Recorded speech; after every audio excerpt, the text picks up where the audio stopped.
लता दिदींच्या स्मृतीप्रित्यर्थ गेले 2 तास अवीट गाण्यांचं आपण मनोरंजन स्वीकारलेलं आहे।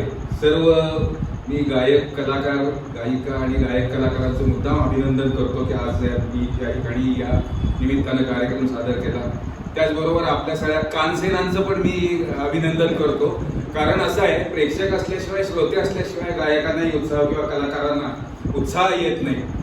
आणि ही कला भारतीय 64 कलांपैकी ही गायन आणि संगीत ही कला आहे आणि कला ही जास्त महत्वाची आहे। पु ल देशपांडे नेहमी म्हणायचे की पैसा हा जीवनासाठी जगण्यासाठी गरजेचा आहे, पण जगणं कशासाठी आहे हे कळायचं असेल तर कुठली तरी कला तरी आपल्या अंगी असली पाहिजे आणि ती कला आपण सर्व गायक कलाकार जोपासतात असं म्हणायला हरकत नाही।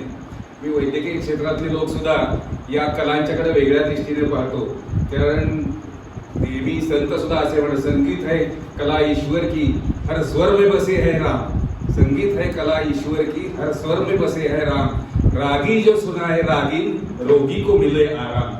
फक्त औषधांनीच बरं वाटतं असं नव्हे, पण अशासारख्या कलांनी सुद्धा आता मगाच सांगितले की म्हणाले की माझा ताण खूप कमी झाला। आता जास्त मी त्या वैद्यकीय भाषेत बोलत नाही, पण याच्यासाठी म्हणून ही कला अतिशय गरजेची आहे आणि ती आपण स्वीकारली त्याबरोबर आपल्याला धन्यवाद देतो।